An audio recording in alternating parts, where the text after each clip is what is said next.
Cambridge are separated by a river, the Charles River. People rely on bridges like this one to get back and forth every day. But how exactly do bridges safely hold us up? A bridge can be anything that connects 2 points, even as simple as this wood plank. As a load, like a car or a yellow pig, crosses the bridge, it experiences different forces. On top, the bridge is squished together, a force called compression. On the bottom, the bridge is pulled apart, a force called tension. There's a third force. The load pushes one point on the bridge down, while the supports push the 2 ends of the bridge back up. This is called a shear force. Like in this deck of cards, part of the bridge wants to go down, while the other part wants to stay up. These forces are easier to see with a more flexible material, like a bendy straw.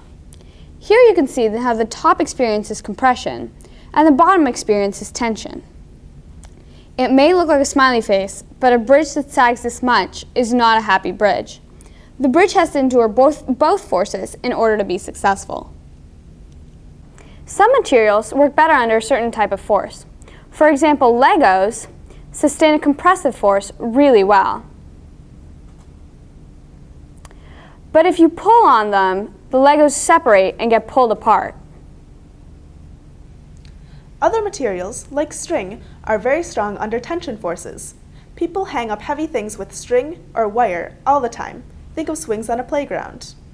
However, they can't support the squeezing compression force. Different bridges are made with different materials and shapes. These different designs better support different types of forces. Arch bridges are often made out of stone blocks, since this material works really well under compression. Each one of the blocks that makes up this bridge is pushed up against its neighbor when weight is put on the bridge. The weight pushing down on one block is balanced by its neighbors pushing it back up. More weight just squeezes the blocks tighter together. This is a suspension bridge. The cables in this bridge support large tension forces. Gravity pulls down on the bridge deck, but these tight cables pull up to balance it out. Most bridges do have a combination of compression and tension forces. The truss bridge uses diagonal pieces to carry weight and transfer it to the sides. Now that you know a little bit about bridges, you can practice building them at home. You can use a variety of household materials.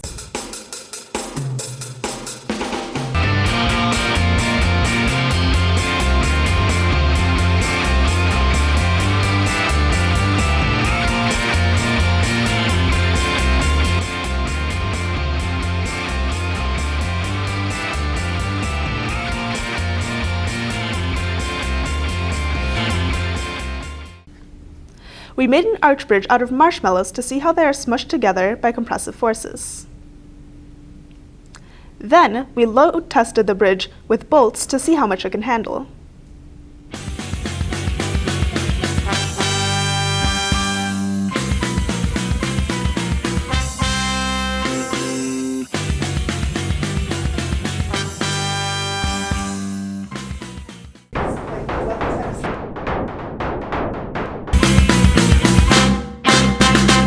We also built a suspension bridge.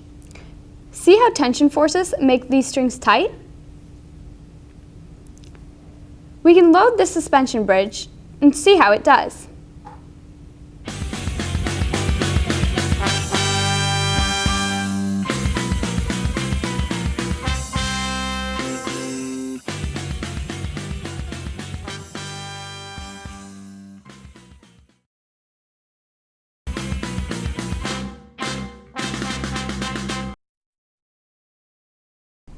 Try making a truss bridge using toothpicks, uncooked spaghetti, held together with marshmallows.